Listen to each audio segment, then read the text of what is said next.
Entrevista del día, aquí nosotros en este bloque dentro de información y análisis, como saben, de 8 a 11 estamos compartiendo su jornada de trabajo con invitados y con las informaciones que tienen que manejar para tomar las mejores decisiones. Estamos con Antonio Atolini, él es politólogo y diputado de México. Lo he conocido hace unos días en un encuentro de CERTAL y fue muy grato escucharte en torno también a esta dinámica de las regulaciones en tiempos donde parece que se resiste la gente a las regulaciones, ¿no? Y el Estado también en medio de ese proceso. Gracias por tu tiempo, Antonio. No, gracias a ustedes por la invitación. En efecto, un saludo desde México, aquí en esta nublada Asunción. Sí. Me ha recibido en un momento complicado en términos de contingencia, pero hermosa como siempre. Gracias, Juana, y al equipo de 5 días por la invitación. En efecto, estuvimos hace 2 días. Sí. El lunes estuvimos en esta organización de la CERTAL, que reúne a operadores y a políticos y funcionarios para la discusión, precisamente en el tema que nos tocó, porque compartimos panel, así es.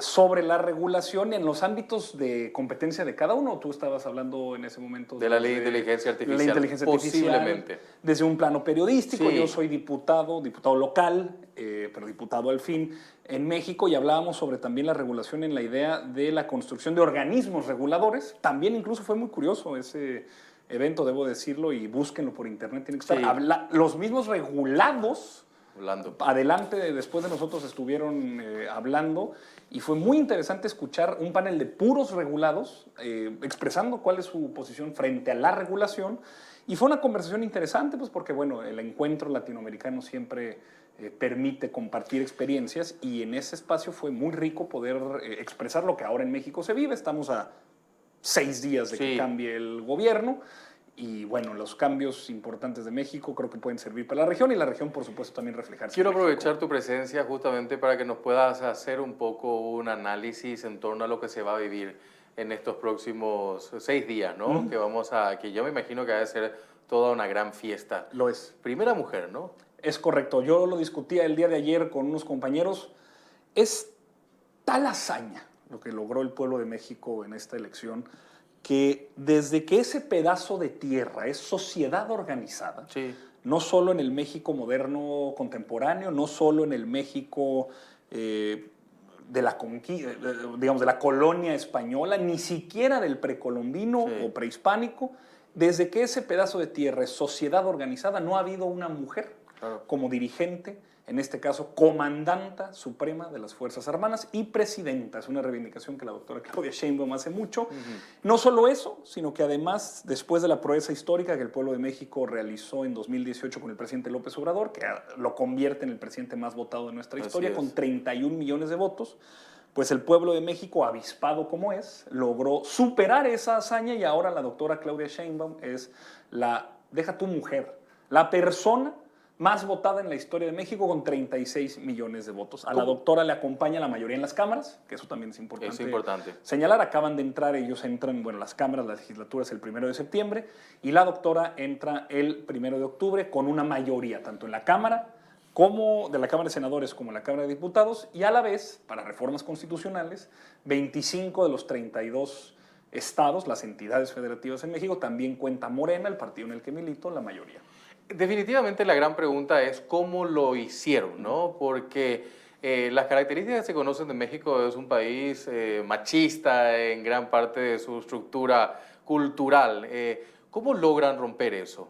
Y desde el punto de vista también de lo otro, nosotros tenemos un partido hegemónico aquí durante muchísimo tiempo y que hemos tenido tan solo en estos más de 30 años de democracia un pequeño momento de una primavera, de una alternancia. Luego se volvió a instalar. En México han vivido una experiencia diferente, y no solamente lo de AMLO, sino también lo de esta mujer. Claro. ¿Cómo lo logran hacer? Yo creo que ¿Es el hartazgo? ¿Es el cansancio? ¿Descubrir algo nuevo? Yo creo que no. Es tan básico y tan sencillo como a la vez también poderoso. La columna vertebral del gobierno de la Cuarta Transformación de la vida pública de México ha sido fundamentalmente 2 cosas: la ampliación de derechos, la pacificación y, si quieres, en ciernes todavía, y será parte también de lo del gobierno, que el gobierno de la doctora incorporará, la reindustrialización del país. Pero fundamentalmente quiero concentrarme en la primera: la ampliación de derechos. ¿Por qué la ampliación de derechos logra corregir los vicios del clasismo, del machismo, del racismo y la discriminación en general? Sí. Pues porque los derechos son para todos y para todas. Son inalienables y el planteamiento de la Cuarta Transformación fue construir una base mínima de bienestar a través de programas universales. Antonio, yo te pregunto algo importante porque lo que implica el tema de una clasificación social en México se vive eso, ¿no? No seas un igualado, yo formo parte de este grupo social. Claro.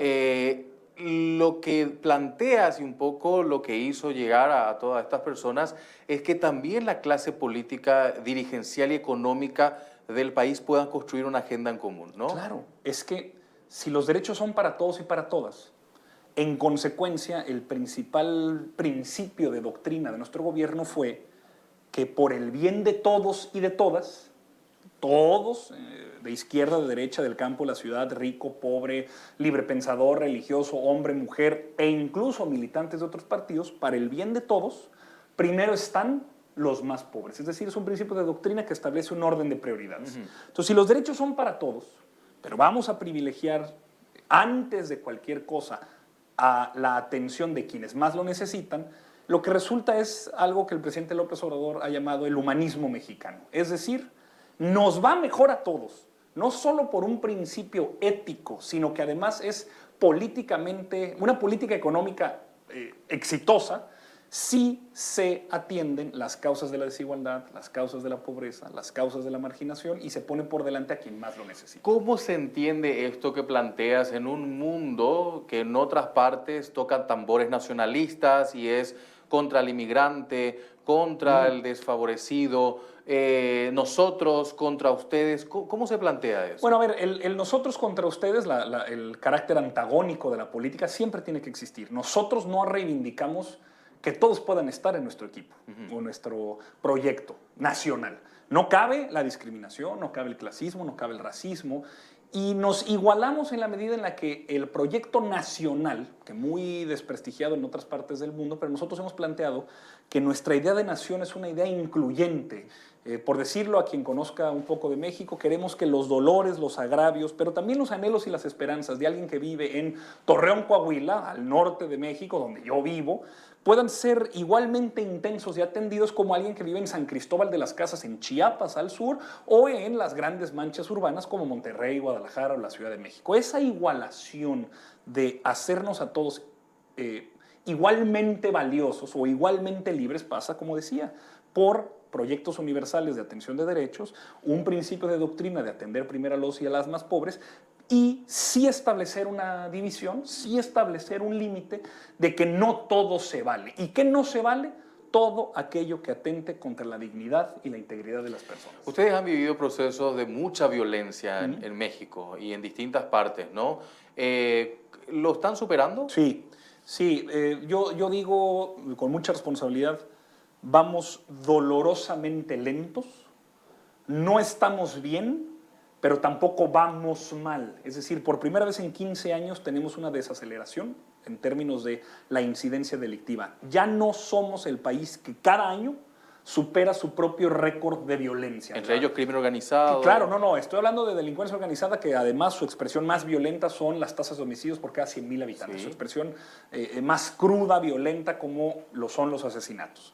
Desde 2006, desde que la mal llamada guerra contra el narcotráfico instaurada por Felipe Calderón, quien después se descubriera que tenía trabajando para sí a un narcotraficante, hoy sentenciado en una corte en Nueva York, Genaro García Luna, por cargos de conspiración internacional en el tráfico de armas y cocaína, es decir, la mal llamada guerra contra el narco tuvo a la colaboración del propio narcotráfico.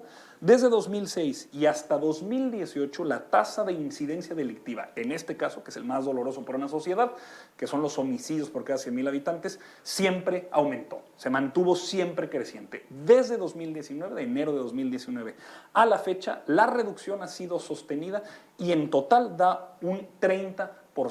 Eso además no sin mencionar lo que la doctora Claudia Sheinbaum logró en la Ciudad de México, otroramente conocida como un espacio de vicio, de delincuencia, siempre con una mala publicidad.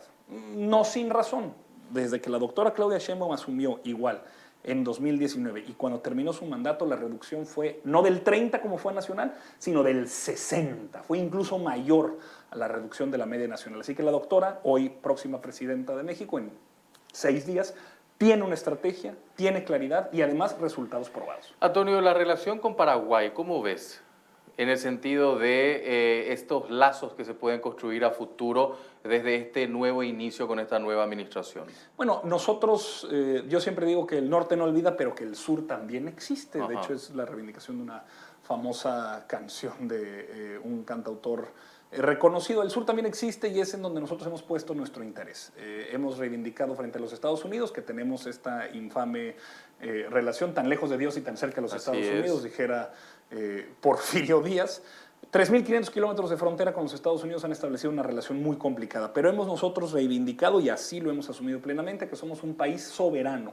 Patria sí, colonia no, y hemos volteado hacia América Latina. De hecho, la presidenta electa Claudia Sheinbaum va a tener la visita de 25 mandatarios personalmente, incluso un número superior a lo que el presidente Andrés Manuel López Obrador ha incorporado, y lo que para América Latina concierne, y en específico Paraguay, las relaciones comerciales, por ejemplo, en el ámbito del Mercosur o en las relaciones en donde se establece también una complicidad, digamos, regional con Brasil y Argentina en los espacios tales como el G20, pues nos hace a nosotros participar mucho más del concierto latinoamericano de lo que nuestros antecesores, presidentes conservadores y neoliberales, habían establecido. Así que Paraguay es un centro de atención importantísimo, es el corazón literalmente de nuestra América, y vamos a establecer, me parece, así lo ha marcado la presidenta y su próximo canciller, Juan Ramón de la Fuente, con mucha prioridad esta atención. Quiero cerrar un poco la entrevista, Antonio, agradeciéndote mucho tu tiempo. Ojalá que no sea la última vez que vengas a Paraguay, que puedas estar siempre visitándonos y poder tenerte como un referente importante también de las relaciones con México.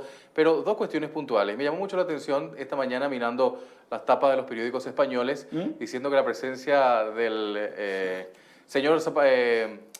¿cómo se llama? El rey. El rey y el presidente no van a estar justamente por esta situación. ¿Qué opinión te merece eso? Bueno, yo creo que la presidenta electa está... Pedro Sánchez, ahí viene el nombre. Pedro Sánchez, el presidente. Sí, y el rey. El rey Felipe VI, el rey Borbón español, no ha sido invitado a la toma de protesta de la presidenta electa.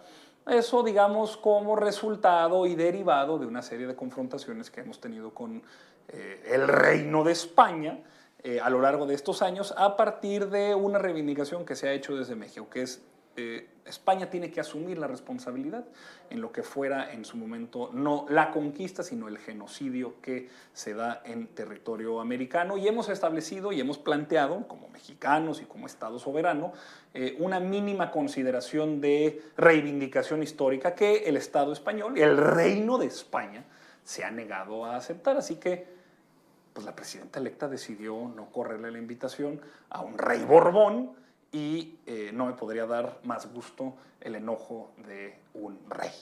Bueno, y lo último era también esto, estamos a días también de las elecciones en Estados Unidos. La relación México-Estados Unidos es muy fuerte. ¿Qué crees que va a pasar ahí? Bueno, el sistema electoral estadounidense siempre es muy complicado porque no depende de la elección popular, es decir, no son los votos de la gente, sino los votos del colegio electoral. Trump, el expresidente Trump, en ambas ocasiones que ha participado, cuando ganó y fue presidente y cuando no, siempre ha perdido el voto popular. Entonces tendremos que ver y estar muy atentos a lo que Kamala Harris, esta bateadora emergente que con 4 meses a llegar a la elección sustituyó al presidente Biden. Nuestra relación siempre se mantiene, y esto se ha dicho, es tan intrínseca y es tan complicada y es tan institucionalizada que muchos académicos en México han dicho que incluso podría funcionar en piloto automático. Pero la doctora Claudia Sheinbaum ha querido asumir la tutela y la conducción de esta relación y ha mantenido una posición respetuosa a la soberanía del pueblo americano y estadounidense, y estaremos a la expectativa. Dependiendo uno con otro, tendremos una estrategia más de halcón o paloma. Con el presidente Trump ya ha anunciado que algunas empresas que además tienen una importante relación con México, como John Deere, tendrían un importante arancel de llegar. Eso repercute en la estabilidad y en la tranquilidad de algunos de nuestros mercados. Sin embargo, ya lo conocemos. Durante 4 años, 2016 a 2020, lo tuvimos como presidente de los Estados Unidos, y los 3.500 kilómetros de frontera. Me parece que con Marcelo Ebrard estando antes en la Cancillería y ahora en la Secretaría de Economía, pues esa experiencia probada y acumulada servirá para la tutela del gobierno de la doctora. Así que a la expectativa es el supermartes en noviembre, tenemos poco más de un mes, veremos qué sucede y a la expectativa de con quién vamos a trabajar. Antonio, gracias por tu visita. Muy amable de vuelta. Muy a la orden. Antonio Tolini, politólogo y diputado de México, visitándonos aquí en nuestra mañana de información y análisis. Hacemos la pausa, luego estamos con noticias desde el Congreso de la Nación.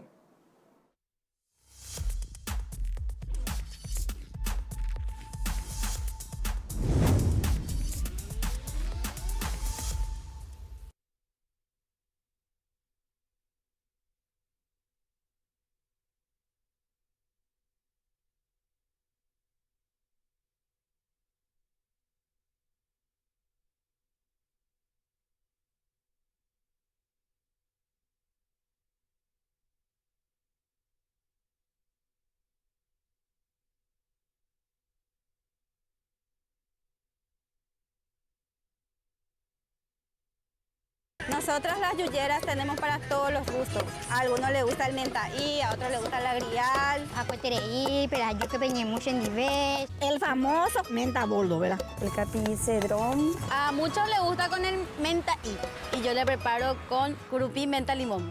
Para los que nunca cambian, curupí tradicional. Curupí me regaló este puesto acá para estar cerca de los clientes. Hoy somos más de 50 yuyeras que contamos con nuestro carrito curupí. Gracias, curupí. UCL, la señal de identidad latinoamericana. América Latina, un continente profundo y enigmático, mostrado por sus protagonistas, desde el corazón de América del Sur a todo el continente americano y al mundo.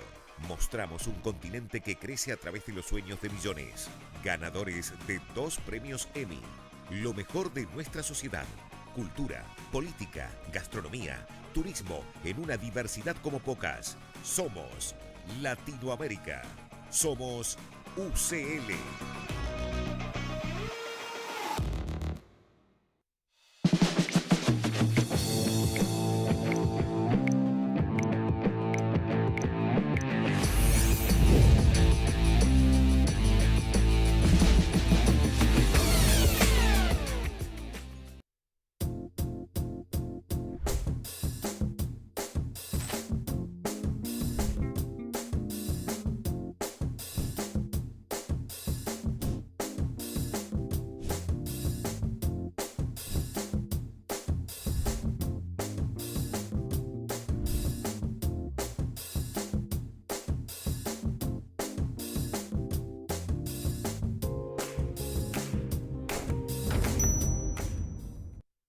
La naturaleza es nuestra fuente de inspiración. En ella encontramos los ingredientes para crear la fórmula perfecta. Conocimientos transmitidos de generación en generación los hicieron expertos seleccionando la mejor calidad. Así nació Miracle, que alivia la tos, la irritación de garganta y el catarro. Estamos orgullosos de estar en sus casas desde 1942. Miracle, naturalmente nuestro.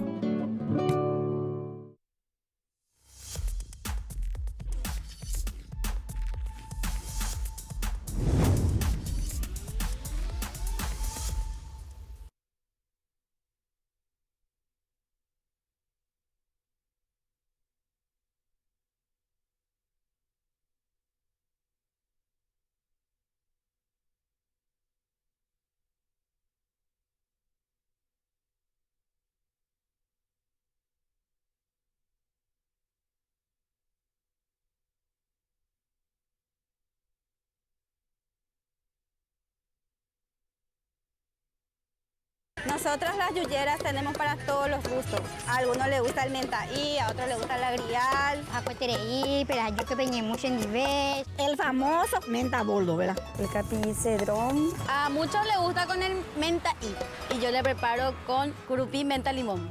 Para los que nunca cambian, curupí tradicional. Curupí me regaló este puesto acá para estar cerca de los clientes. Hoy somos más de 50 yuyeras que contamos con nuestro carrito curupí. Gracias, curupí. UCL, la señal de identidad latinoamericana. América Latina, un continente